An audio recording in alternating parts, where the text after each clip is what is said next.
March 15, 2019, Portland, Oregon. In the quiet residential neighborhood of southeast Portland, the Thompson family home stood indistinguishable from the dozens of other well-maintained houses lining the tree-covered streets. It was a typical Friday morning in mid-March, the kind where fog still clung to the ground and residents were just beginning their daily routines. Inside the two-story craftsman-style house on Hawthorne Boulevard, something was terribly wrong, though no one outside those walls could have known it yet.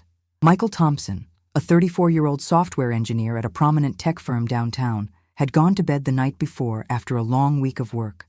His wife, Jessica, a 32-year-old elementary school teacher, had followed her usual routine of checking on their two children before retiring for the night. 6-month-old Emma slept peacefully in her crib, while 3-year-old Ethan had finally settled down after his bedtime story.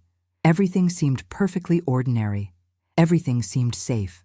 So glad to have you here. Comment your city so I can bring cases from your region and also know where you're watching me from. The house itself had recently undergone improvements.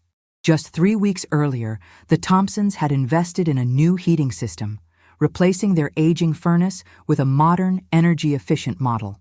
The installation had been completed by Northwest Heating Solutions, a company that had come highly recommended through an online search and boasted competitive pricing. The work had taken 2 days, and the technicians assured the family that everything was functioning properly. Michael had been pleased with the investment, especially with Portland's unpredictable spring weather still bringing cold nights. What the Thompson family didn't know was that their new heating system harbored a deadly flaw. During the installation, critical ventilation components had been improperly connected, and safety inspections that should have been mandatory were never conducted. The system had been operating for weeks, slowly releasing an invisible, odorless killer into the home's air supply, carbon monoxide. On that particular morning, the gas had accumulated to dangerous levels throughout the night. As the family slept, the poisonous fumes had been silently incapacitating them, molecule by molecule. Carbon monoxide works by binding to hemoglobin in the blood, preventing oxygen from reaching vital organs. The symptoms often mimic those of flu or fatigue, making it particularly insidious. By the early morning hours, Michael and Jessica were deeply unconscious, their bodies struggling against the toxic invasion. Baby Emma, in her nursery, had also succumbed to the poison's effects. But Ethan was different. Perhaps it was his metabolism. Perhaps it was the placement of his room, or perhaps it was something else entirely that medical professionals would later struggle to explain. The 3-year-old woke up around 6:30 in the morning, earlier than usual. He felt strange, dizzy, and confused. He called out for his mother, as toddlers do when something feels wrong. There was no response. The little boy climbed out of his bed, his movements unsteady. He made his way down the hallway to his parents' bedroom, pushing open the door that had been left slightly ajar. Inside, both Michael and Jessica lay motionless, their breathing shallow and barely perceptible. Ethan tried to wake them, tugging at his mother's arm, but received no response. The child's developing mind couldn't understand what was happening, but some primal instinct told him that something was deeply wrong. What happened next would astound investigators and medical professionals alike. Instead of returning to his own bed or sitting down to wait, Ethan did something extraordinary for a child his age. He remembered where the front door was. He remembered that help lived next door. And despite the carbon monoxide affecting his own small body, despite the confusion and the dizziness, he took action. The toddler dragged a small step stool from the bathroom across the hardwood floors, the scraping sound echoing through the silent house. He positioned it carefully in front of the door, climbed up with determination that belied his age, and managed to turn the deadbolt that his parents thought would keep him safely inside. The door swung open, and Ethan stumbled out into the cool morning air, his bare feet touching the cold concrete of the front porch. He descended the steps carefully, holding onto the railing, and began walking toward the neighboring house where Amanda Henderson lived. The 43-year-old nurse had just returned from her night shift at the hospital and was about to head inside when she noticed the small figure approaching her driveway. At first, she thought perhaps it was an early morning game, or that the parents were nearby. But as Ethan got closer, Amanda realized something was very wrong. The child was pale, stumbling, and his words made no sense. Within moments, Amanda's training kicked in. She scooped up Ethan and ran toward the Thompson house, immediately noticing the door standing wide open. She called out as she entered, but received no response. Moving quickly through the home, she found Michael and Jessica still in their bed, completely unresponsive. Racing to the nursery, she discovered baby Emma in the same condition. Amanda's medical background allowed her to recognize the signs immediately. She ran back outside with Ethan, pulled out her phone, and dialed 911. The emergency call came through at 6:47 a.m., and the dispatcher's log would later show the urgency in Amanda's voice as she reported an entire family unconscious with a possible gas leak. Paramedics, fire department, and police were all dispatched immediately. The first responders arrived within 6 minutes, but those minutes felt like hours to Amanda, who held Ethan close while watching the Thompson house with growing dread. What the emergency crews would discover inside that home would trigger an investigation that would eventually uncover a pattern of negligence, corporate greed, and criminal disregard for human safety. But in that moment, as the sirens grew louder and help finally arrived, no one yet understood the full scope of what had happened.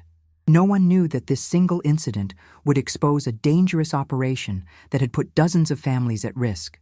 And no one could have predicted that the actions of a 3-year-old boy would become the key to preventing future tragedies. As paramedics rushed into the Thompson home wearing protective equipment and carrying oxygen tanks, one question hung in the air. Would they be in time to save this family? The answer would depend on factors measured in minutes and decisions made by a small child who couldn't possibly understand the magnitude of what he had just done. March 15, 2019, 6:47 a.m. The emergency vehicles converged on Hawthorne Boulevard with lights flashing, creating a scene that would draw neighbors from their homes despite the early hour. The first paramedic unit arrived within 6 minutes of Amanda Henderson's desperate call, followed closely by a fire department hazmat team and 2 police patrol cars.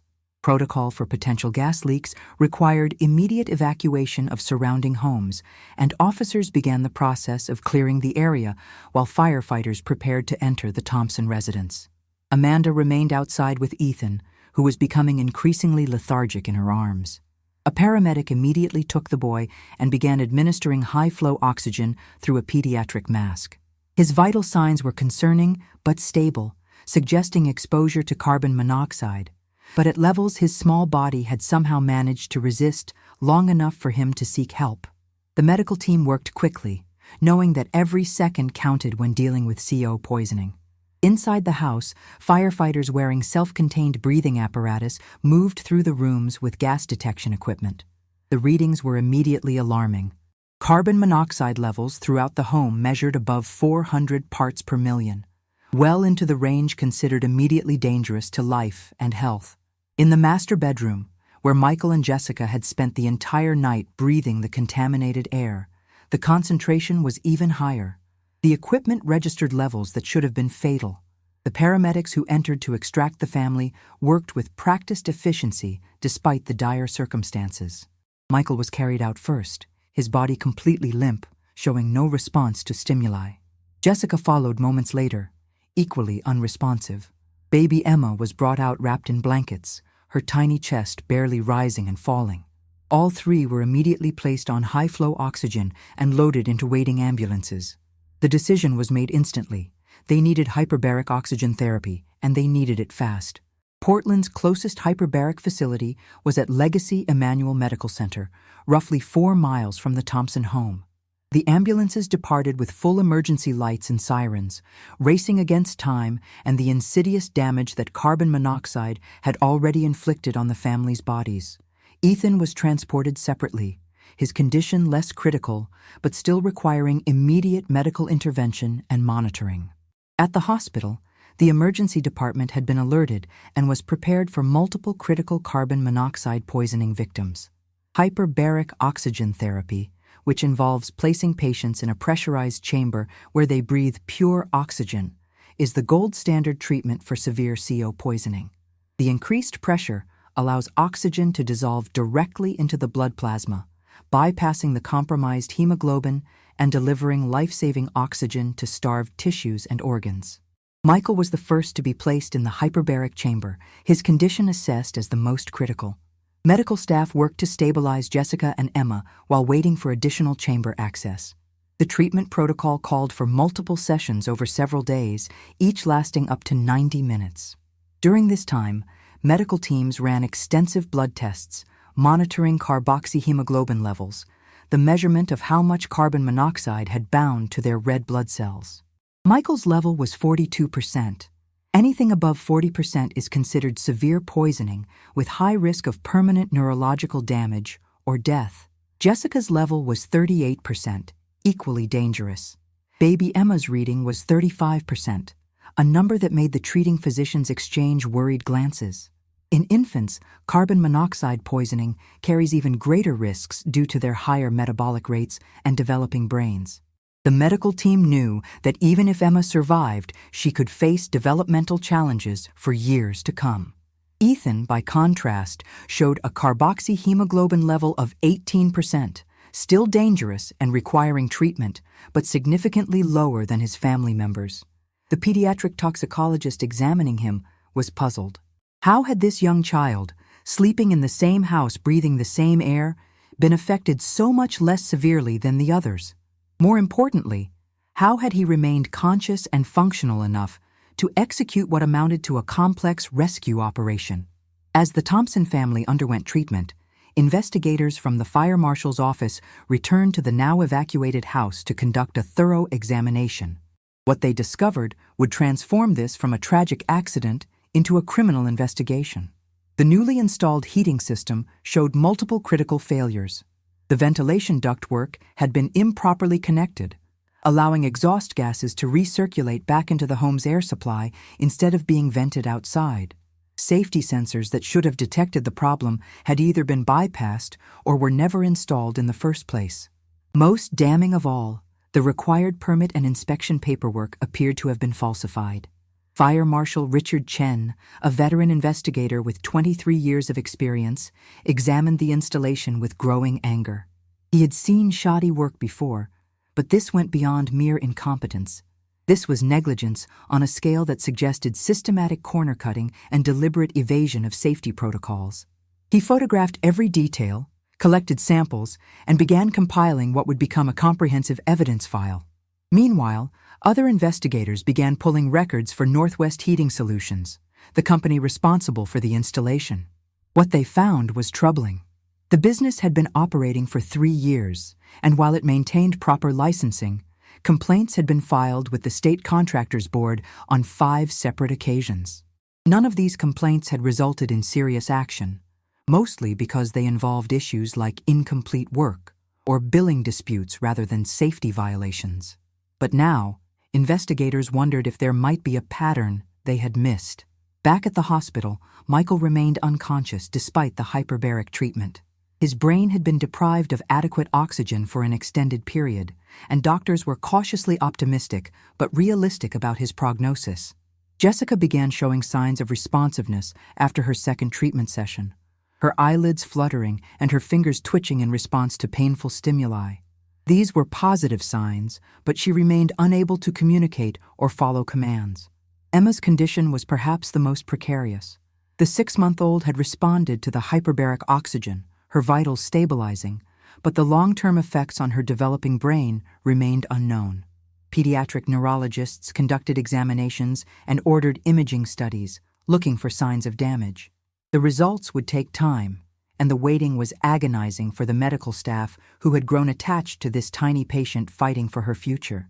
Ethan, now receiving his own hyperbaric treatment, had become more alert and was asking for his parents. The medical team faced a difficult decision about what to tell a 3-year-old whose family lay fighting for their lives just floors away.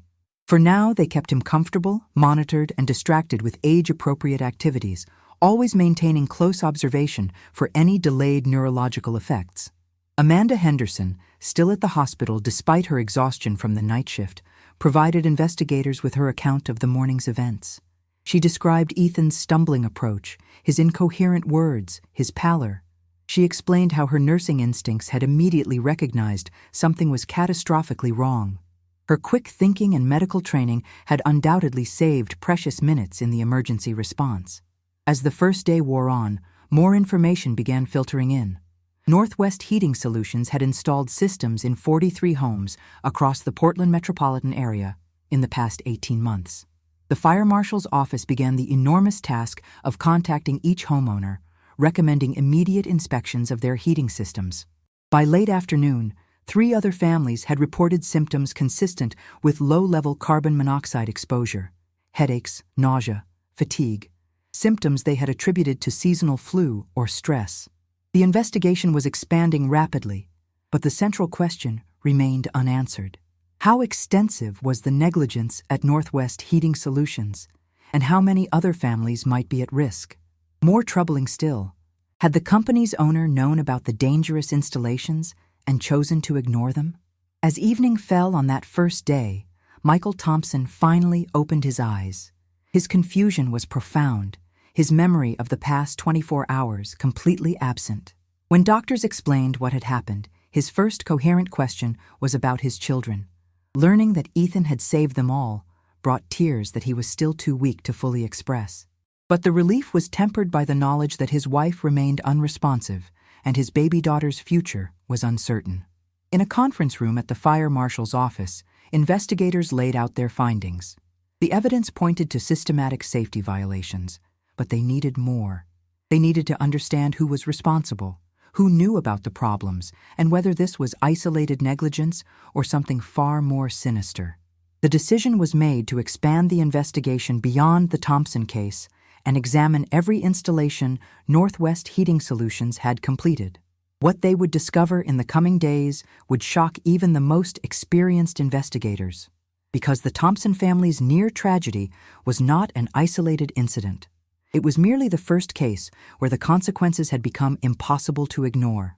And the trail of evidence would lead to revelations about corporate greed, forged documents, and a systematic disregard for human life that had been hiding in plain sight for years.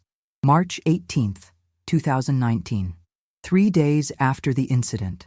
The Thompson family's condition had stabilized, but the investigation into their near-fatal poisoning was accelerating in directions no one had anticipated. Michael had regained consciousness and was undergoing cognitive assessments to determine if any permanent neurological damage had occurred. Jessica had also awakened, though she remained confused and struggled with short-term memory. Baby Emma showed encouraging signs of recovery, her tiny body proving more resilient than doctors had dared hope. Ethan, the unlikely hero of this tragedy, had been released from the hospital with instructions for follow-up neurological monitoring. But while the Thompson family began their long road to recovery, investigators were uncovering something far more disturbing than a single case of negligent installation. Fire Marshal Richard Chen had assembled a task force that included state contractor board investigators, criminal detectives, and environmental safety specialists. Their mission was to examine every heating system installation performed by Northwest Heating Solutions over the past 3 years. The results were staggering. Of the 43 installations completed in the previous 18 months, investigators had managed to inspect 31 systems by the 3rd day. 23 of those showed significant safety violations. Some had improper venting that could lead to carbon monoxide accumulation. Others had bypassed safety sensors or used substandard materials not rated for residential heating applications. Several installations lacked proper clearances from combustible materials, creating potential fire hazards. The pattern was unmistakable and deeply troubling. 3 families besides the Thompsons reported having experienced symptoms consistent with carbon monoxide exposure in recent weeks. The Patterson family in Beaverton had attributed their collective headaches and nausea to a stomach virus. The Chen household in Hillsborough had blamed their fatigue on seasonal allergies. The Rodriguez family had actually purchased an over-the-counter carbon monoxide detector after experiencing dizziness, but their detector had failed to alarm because the CO levels, while dangerous, were just below the device's threshold for activation. Each of these families had one thing in common. Their heating systems had been installed by Northwest Heating Solutions, and each installation showed the same pattern of dangerous shortcuts and safety violations found in the Thompson home. The implications were clear. This was not about one bad installation or a single incompetent technician. This was systematic negligence on a scale that suggested deliberate policy decisions prioritizing profit over safety. Investigators turned their attention to the company itself. Northwest Heating Solutions operated out of a small office in a commercial strip mall on the outskirts of Portland. The business was owned by David Morrison, a 47-year-old entrepreneur with no formal background in heating, ventilation, or air conditioning systems. Morrison had purchased the company 3 years earlier from its previous owner, who had operated it legitimately for over 2 decades before retiring. Public records revealed that Morrison had a history of business ventures, most of which had failed or ended in bankruptcy. He had tried his hand at restaurant management, real estate development, and online retail before acquiring Northwest Heating Solutions.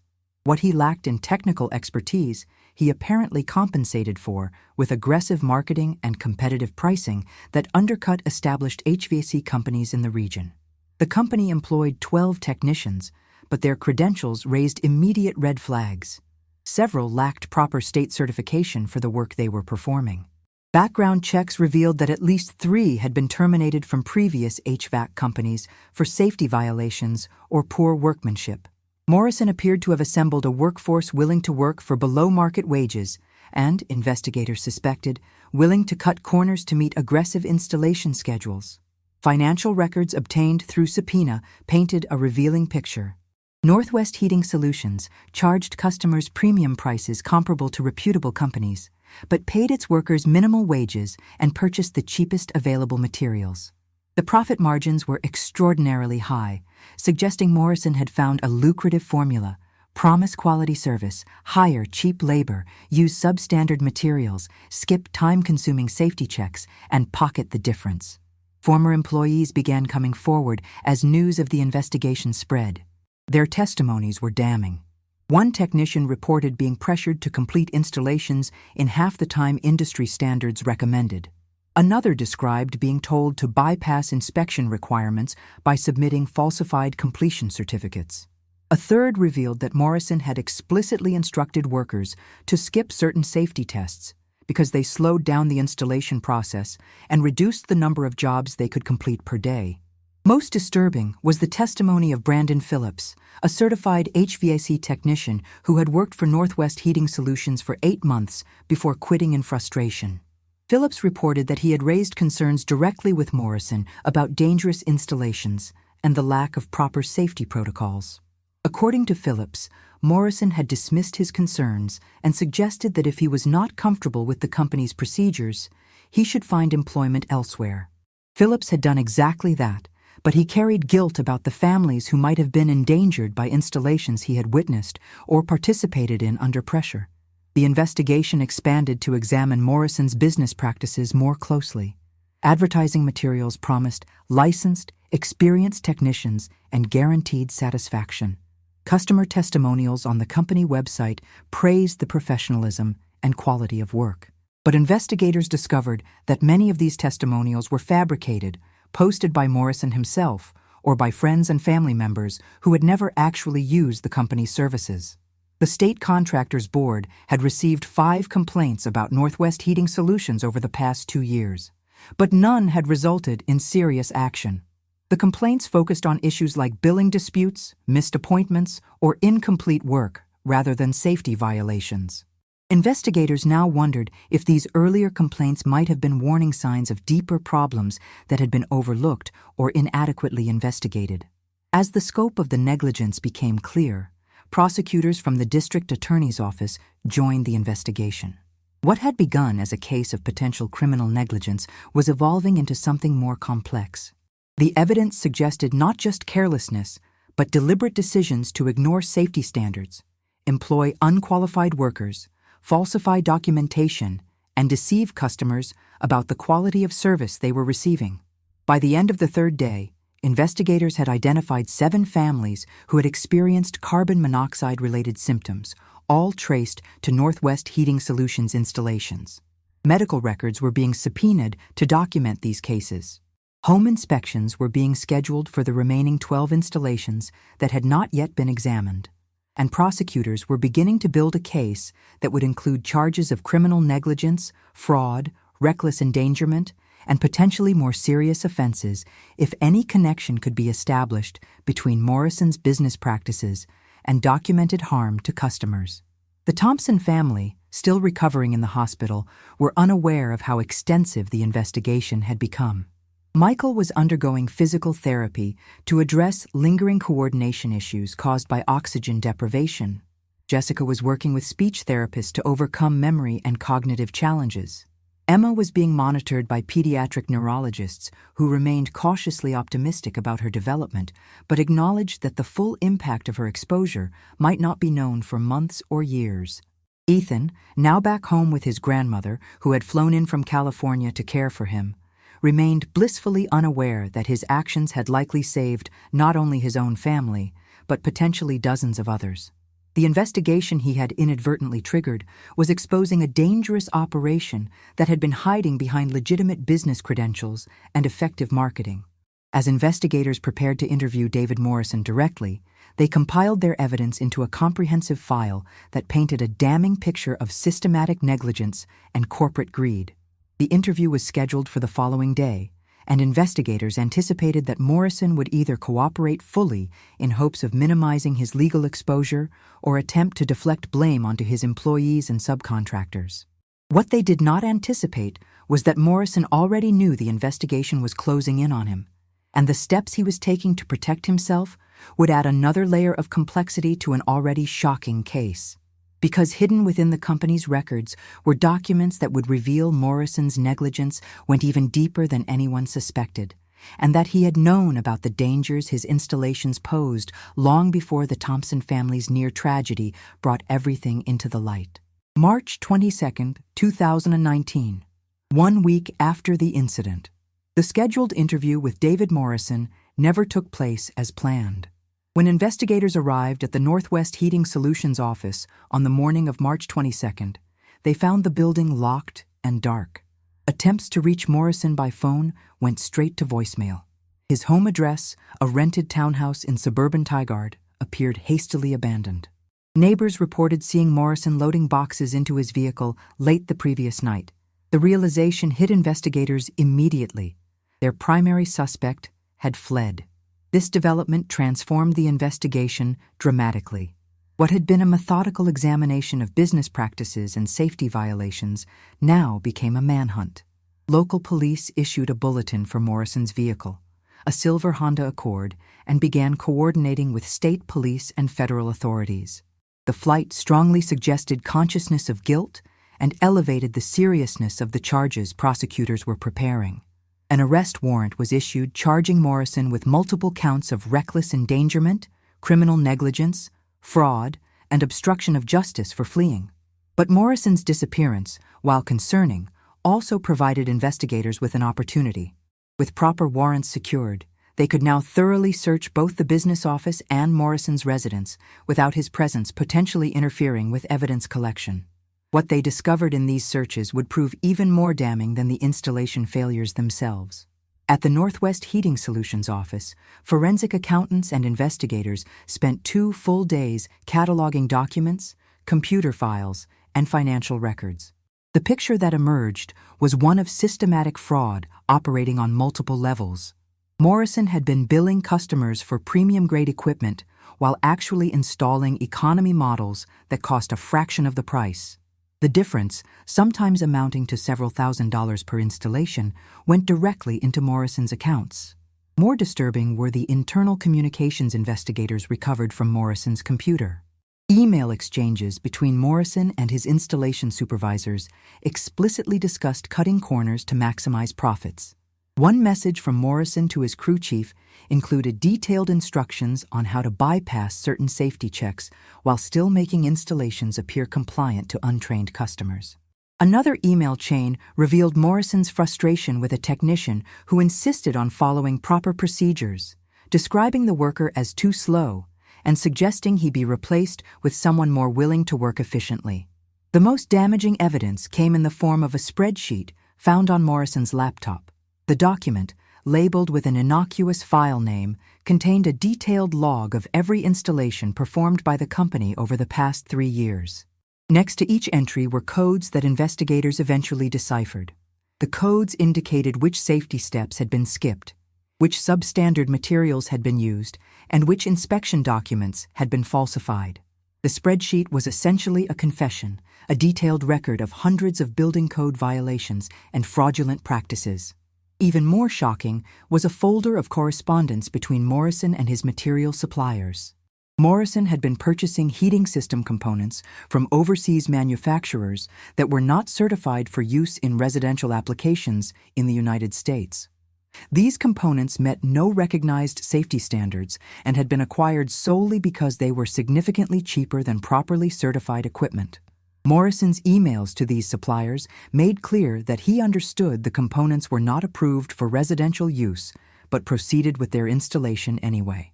The investigation into Morrison's background also revealed troubling patterns.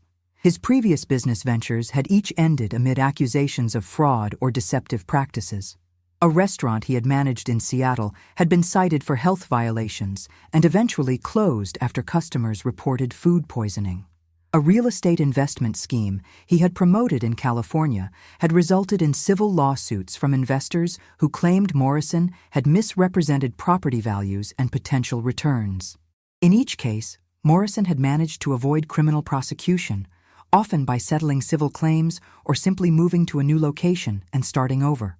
At Morrison's townhouse, investigators found evidence suggesting he had been planning his disappearance for several days. Recent internet search history recovered from his home computer included queries about countries without extradition treaties with the United States, how to obtain false identification documents, and methods for transferring money internationally without detection. Bank records showed Morrison had withdrawn significant amounts of cash in the days leading up to his flight, though the bulk of his assets remained in accounts that were now frozen by court order. The search also uncovered personal documents that provided insight into Morrison's motivations and mindset. A notebook found in his home office contained what appeared to be business planning notes. Scrawled entries discussed profit margins, customer acquisition costs, and strategies for minimizing expenses. One page contained a particularly chilling calculation: an analysis of the probability of serious safety incidents versus the potential legal costs compared against the profits generated by cutting corners. Morrison had apparently conducted a cold cost-benefit analysis and determined that the financial gains from negligent practices outweighed the risks of potential lawsuits or penalties. While the search for Morrison continued, the investigation into the impact of his company's work expanded further. State inspectors had now examined all 43 installations performed by Northwest Heating Solutions in the target period. 37 showed significant safety violations. Of these, 11 were deemed immediately dangerous and requiring complete system replacement. The remaining 26 required substantial remedial work to bring them up to code compliance. The human cost was becoming clearer as well. Medical investigators working with the task force identified 13 families who had experienced symptoms consistent with carbon monoxide exposure. Several of these families had sought medical treatment for what they believed were unrelated ailments. One elderly couple had been hospitalized for what doctors initially diagnosed as cardiac issues, but were now suspected to have been complications from chronic low-level CO exposure. A family with 3 young children had attributed their frequent headaches and fatigue to stress and poor sleep, never suspecting their new heating system was slowly poisoning them. The Thompson family, now the most severe known case, continued their recovery. Michael had been discharged from the hospital but faced ongoing therapy for neurological effects. His coordination had improved, but he struggled with concentration and experienced persistent headaches. Jessica remained hospitalized, her cognitive issues more pronounced than her husband's. She recognized family members but had difficulty forming new memories and often became confused about recent events. Emma, remarkably, showed no obvious ill effects, though she would require years of monitoring to ensure her development proceeded normally. Ethan had become something of a local celebrity as news of his actions spread through media coverage of the case. Child development experts who reviewed the case were amazed by the complexity of his response to the emergency. The ability to recognize danger, formulate a plan, and execute that plan despite being affected by carbon monoxide himself, demonstrated cognitive abilities unusual for his age. Pediatric neurologists theorized that perhaps the lower concentration of CO in his room, combined with his smaller body mass and higher metabolic rate, had allowed him to remain conscious when others could not. As March drew to a close, the investigation had expanded to include federal agencies. The Consumer Product Safety Commission became involved due to the use of uncertified equipment in residential installations. The Federal Trade Commission opened an investigation into Morrison's fraudulent advertising and deceptive business practices. Immigration and Customs Enforcement joined the search for Morrison, monitoring airports and border crossings. The case had grown from a local tragedy into a multi-jurisdictional investigation with implications for building safety regulations nationwide. Victims began organizing, forming a coalition to share information and coordinate legal action. Class action attorneys reached out to the affected families, preparing civil lawsuits that would seek compensation for medical expenses, property damage, and emotional trauma. The total potential liability ran into millions of dollars, though collecting any judgment would depend on locating Morrison and identifying recoverable assets. Behind the scenes, prosecutors were building their criminal case methodically. The evidence of Morrison's knowledge and intent was overwhelming. The spreadsheet alone would likely be sufficient to prove criminal negligence, but prosecutors wanted to ensure their case was airtight. They consulted with engineering experts who could testify about the dangers of the installation practices Morrison had employed. They interviewed former employees who could describe the pressure to cut corners and falsify documents. They prepared financial analyses showing how Morrison had profited from his negligent practices. The question remained, where was David Morrison, and would he be found before causing more harm or successfully disappearing? Tips had been flooding in from the public following media coverage, but none had yet led to his apprehension. Investigators suspected he might still be in the Pacific Northwest, possibly hiding with friends or family, or he might have already fled the country entirely. What investigators did not yet know was that Morrison had made a critical mistake in his flight. In his haste to disappear, he had left behind evidence that would not only lead to his capture, but would reveal that his crimes extended even further than anyone had imagined. Hidden within his business records was information about other ventures, other schemes, and other victims who had not yet come forward. The full scope of David Morrison's criminal enterprise was about to be exposed, and the revelations would shock even the seasoned investigators who thought they had seen everything. April 3rd, 2019, 19 days after the incident. David Morrison's time as a fugitive ended not through sophisticated police work, but through a moment of carelessness that demonstrated how even the most calculating criminals eventually make mistakes. On the morning of April 3rd, a Washington State patrol trooper conducting a routine traffic stop on Interstate 5 near Bellingham, just 30 miles from the Canadian border, ran a license plate check on a silver Honda Accord parked at a rest area. The vehicle matched the description in the bulletin for Morrison's car, though the plates had been changed. The trooper approached cautiously and found Morrison inside, sleeping in the reclined driver's seat. Morrison offered no resistance when confronted. His appearance suggested the past 2 weeks had taken a toll. He looked exhausted, unshaven, and seemed almost relieved that his flight had ended. In the vehicle, officers found approximately $43,000 in cash, multiple prepaid cell phones, a laptop computer, and several sets of identification documents in different names. Morrison had been living in his car, moving between rest stops and budget motels, apparently unable to execute whatever escape plan he had initially envisioned. The arrest made immediate headlines. News that the man responsible for endangering dozens of families had been captured brought relief to victims and investigators alike. Morrison was transported to the Multnomah County Jail in Portland, where he was booked on multiple charges including criminal negligence, reckless endangerment, fraud, forgery, and fleeing to avoid prosecution. His bail was set at $500,000, an amount he could not post given that his accounts remained frozen. The laptop computer seized from Morrison's vehicle proved to be an investigative treasure trove. Forensic analysis revealed that Morrison had not been entirely idle during his time on the run.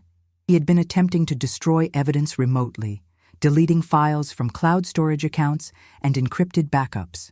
However, digital forensic specialists were able to recover much of this data, and what they found expanded the investigation in unexpected directions. Morrison had been operating multiple business entities beyond Northwest Heating Solutions. Using various company names and sometimes false identities, he had been providing substandard services across several industries. Records showed he had briefly operated a home security installation company that had installed alarm systems using defective equipment. He had run a chimney cleaning service that had failed to properly maintain equipment, creating fire hazards in customer homes.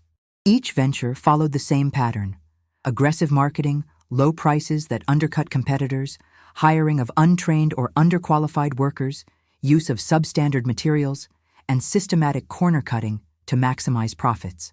The scope of Morrison's fraudulent operations suggested a career criminal who had spent years perfecting methods of exploiting customers while avoiding serious legal consequences.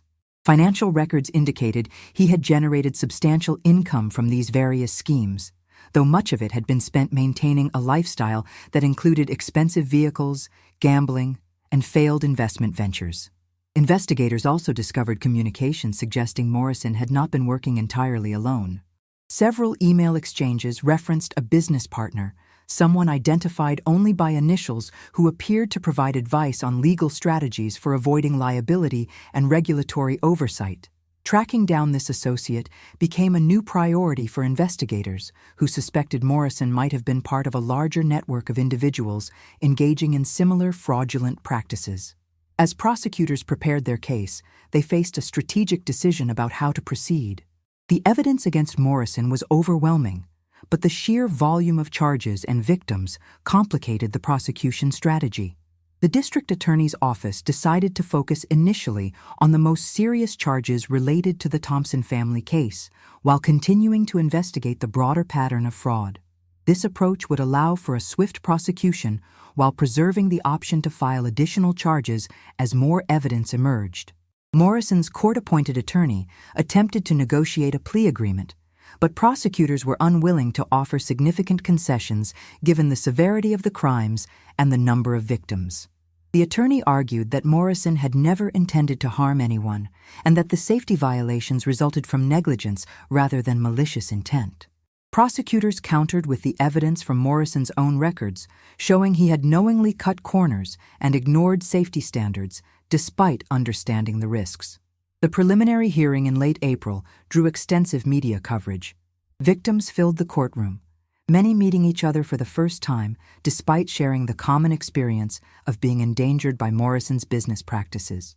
The Thompson family attended, with Michael and Jessica still showing visible signs of their ordeal. Michael walked with a slight limp, residual effects of neurological damage. Jessica required notes to help her remember details, her short-term memory still compromised. Emma, now 8 months old, appeared healthy but remained under close medical supervision. During the hearing, prosecutors presented a devastating array of evidence.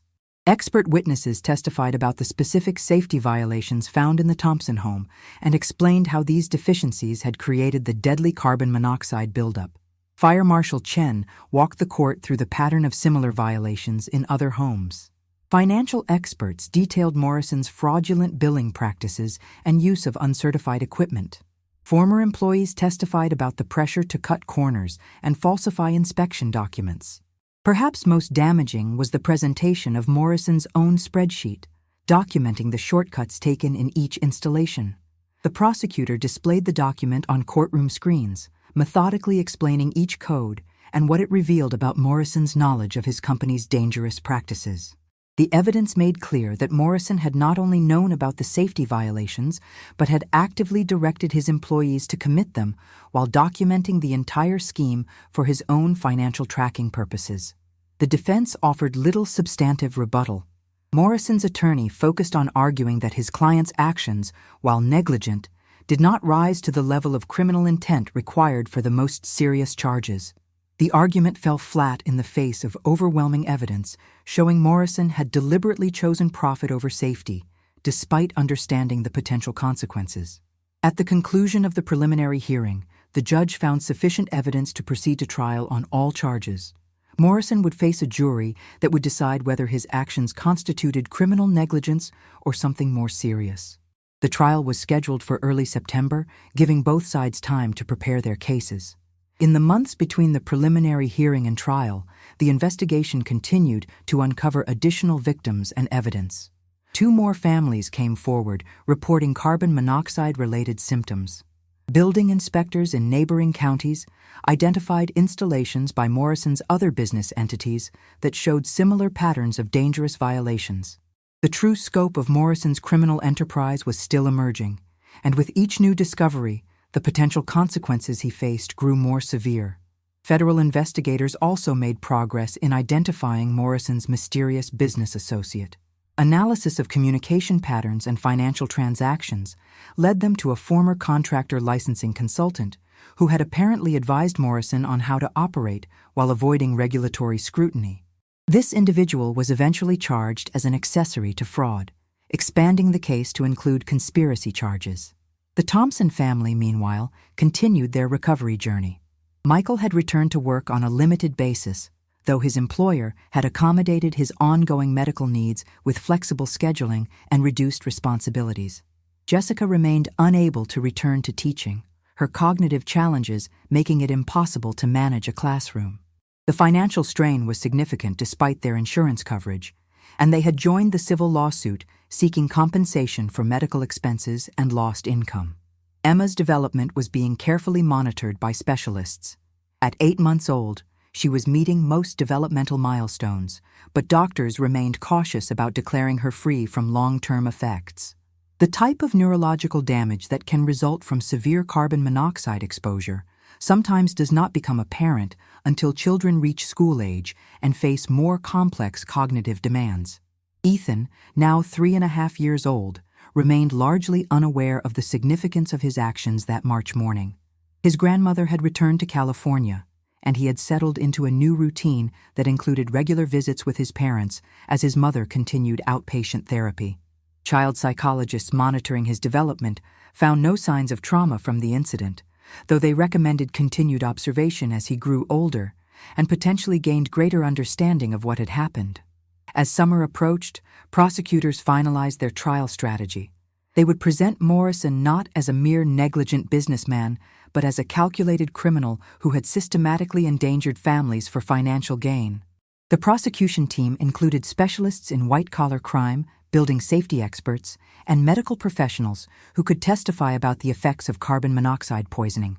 Their goal was not simply to convict Morrison, but to ensure he received a sentence that reflected the serious harm he had caused and the deliberate nature of his crimes.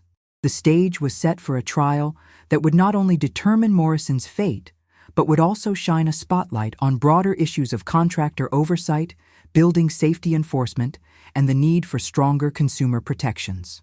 The Thompson family's near tragedy had exposed systemic failures that had allowed Morrison to operate dangerously for years. The trial would be an opportunity to ensure such failures would not be repeated, and that other families would be protected from similar predators hiding behind legitimate business facades. September 16, 2019, 6 months after the incident. The trial of David Morrison began on a crisp autumn morning in the Multnomah County Courthouse. The courtroom was filled to capacity with victims, their families, media representatives, and members of the public drawn by the extensive coverage the case had received.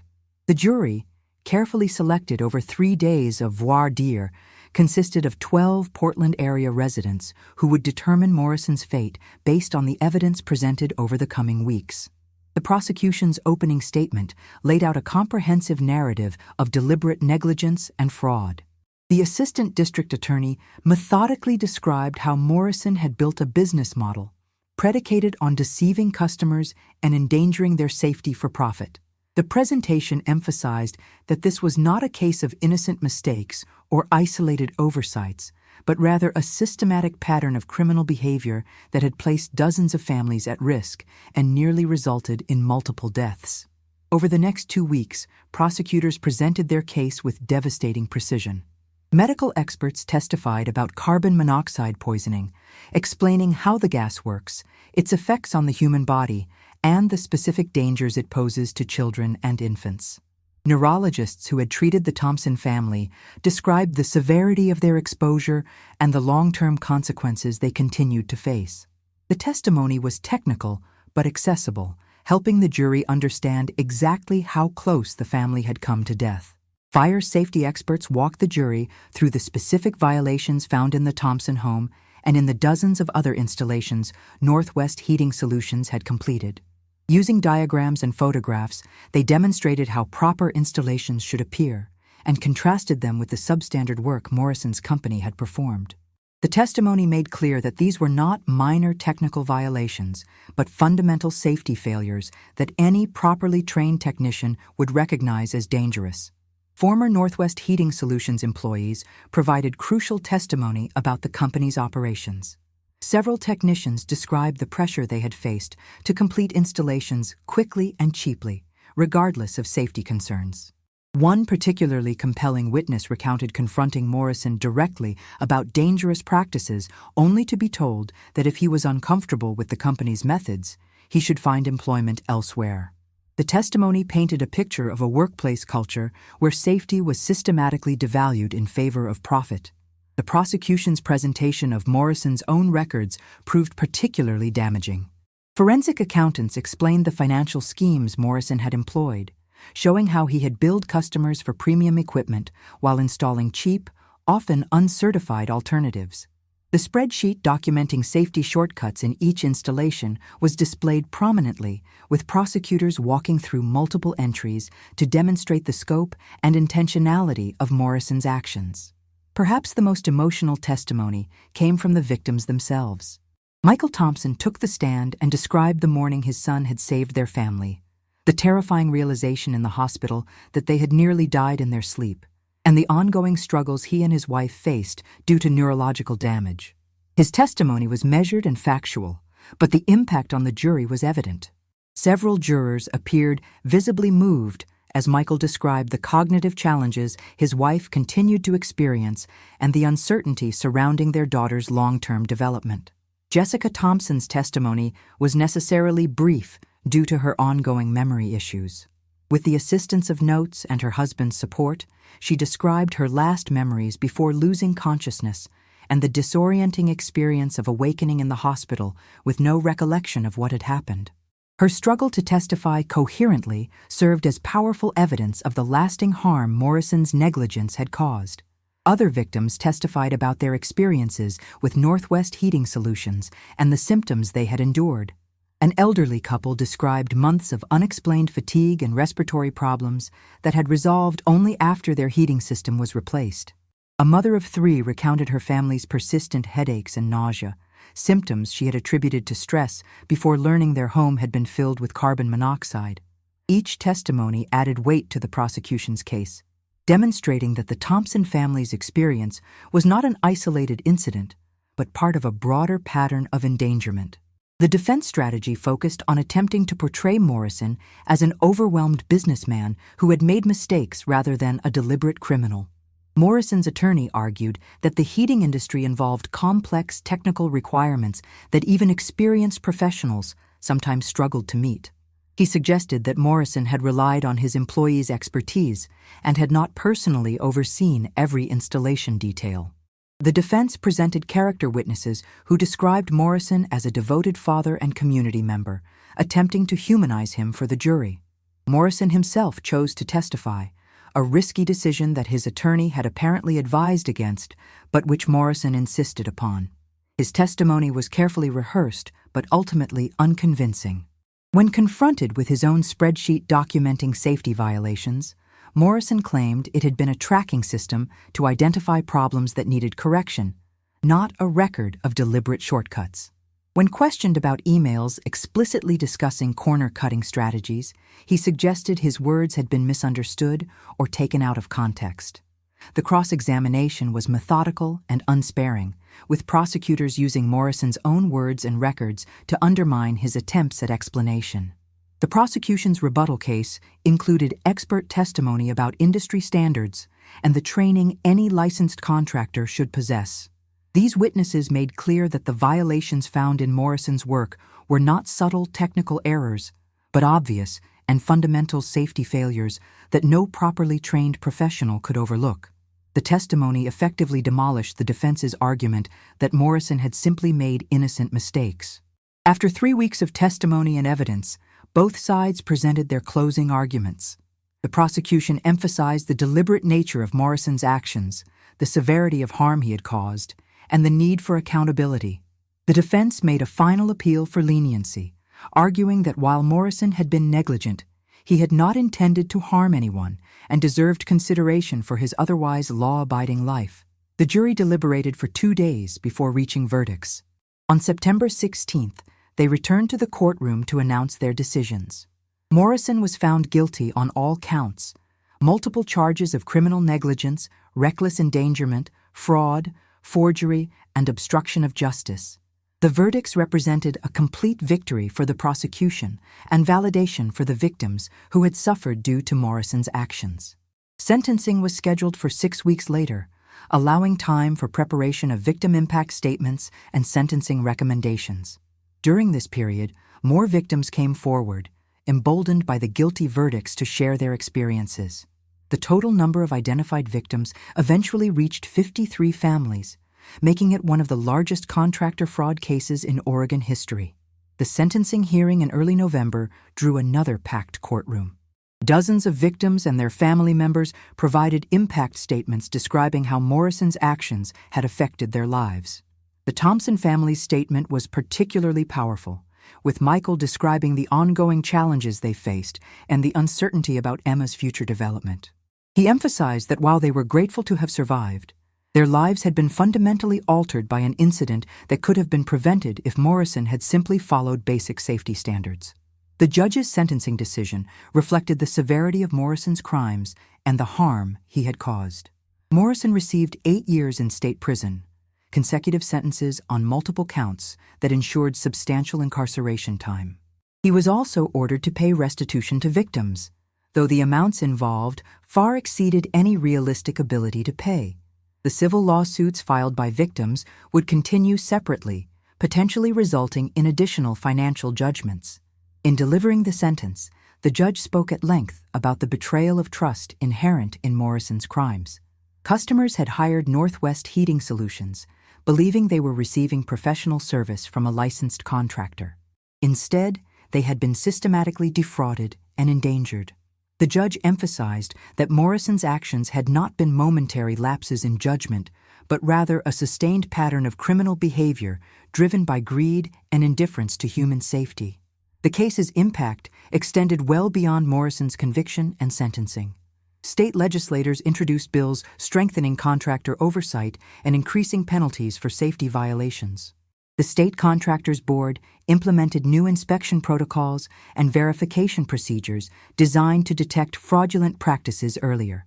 Building departments across Oregon revised their permitting processes to include more robust verification of installation quality. Consumer protection advocates used the case to push for mandatory carbon monoxide detector requirements in all residential buildings with fuel-burning appliances. While some jurisdictions already had such requirements, enforcement was inconsistent. The Thompson case provided compelling evidence for the life-saving potential of these simple devices and spurred efforts to make them universal. The heating and cooling industry also responded to the case with internal reforms. Professional associations strengthened their certification programs and ethics requirements. Trade groups launched consumer education campaigns, helping homeowners identify warning signs of fraudulent or substandard work. The case became a cautionary tale used in training programs for new technicians, illustrating the potential consequences of cutting corners and ignoring safety standards. For the Thompson family, the conclusion of the criminal case marked the beginning of a new phase in their recovery. Michael had gradually increased his work hours as his cognitive function improved, though he continued to experience occasional difficulties with complex tasks. Jessica made slow but steady progress in her cognitive rehabilitation, eventually returning to part-time substitute teaching work, though her career trajectory had been permanently altered. Emma, now 14 months old, continued to develop normally according to all assessments. Her pediatric neurologist remained cautiously optimistic that she had escaped serious long-term effects, though monitoring would continue as she reached developmental milestones throughout childhood. The family had moved to a new home, unable to return to the place where they had nearly died despite the extensive remediation work completed there. Ethan, now 4 years old, remained the unlikely hero whose actions had saved his family and triggered an investigation that protected dozens of others. Child development specialists who had studied his case continued to be amazed by the complexity of thought and action he had demonstrated that March morning. His parents chose to downplay his role in age-appropriate ways, not wanting him to bear the psychological weight of being labeled a hero for actions he had taken instinctively. The civil litigation against Morrison and Northwest Heating Solutions eventually resulted in settlements and judgments totaling over $3 million, though collecting these amounts proved challenging given Morrison's limited assets and incarceration. The company's business liability insurance provided some compensation to victims, though coverage limits meant many families received only partial reimbursement for their medical expenses and other losses. Amanda Henderson, the nurse whose quick recognition of the emergency had been crucial in saving the Thompson family, was recognized by the city of Portland for her actions. She maintained a relationship with the Thompson family, occasionally visiting and watching Ethan and Emma grow. Her medical training and willingness to act without hesitation had been as important as Ethan's unlikely rescue effort in ensuring the family's survival. As the one-year anniversary of the incident approached in March 2020, the Thompson family reflected on their journey. They had survived an experience that should have killed them, endured months of difficult recovery, witnessed justice being served against the man responsible, and worked to rebuild their lives around their altered circumstances. Michael and Jessica spoke publicly about their experience, hoping to raise awareness about carbon monoxide dangers and the importance of proper contractor vetting. The case of the Thompson family and David Morrison's criminal enterprise ultimately became more than just a story of near tragedy and justice. It became a catalyst for systemic changes designed to protect other families from similar dangers. New regulations, stronger enforcement, increased public awareness, and industry reforms all emerged from the investigation triggered by a 3-year-old boy's instinctive response to danger. The legacy of that March morning would be measured not only in Morrison's imprisonment or the compensation awarded to victims, but in the lives potentially saved by the changes the case inspired. Carbon monoxide detectors installed in homes across Oregon and beyond, contractors who thought twice before cutting corners, inspectors who scrutinized installations more carefully, and families who educated themselves about the dangers lurking in improperly maintained heating systems. All represented ripples extending outward from the Thompson family's experience. In the end, justice had been served, reforms had been enacted, and a family had survived against overwhelming odds. The investigation that began with a toddler's unlikely rescue had exposed a predator, protected countless potential victims, and changed an industry. It stood as a testament to the importance of vigilance, the value of strong consumer protections, and the unpredictable ways that tragedy can be averted by the most unexpected heroes.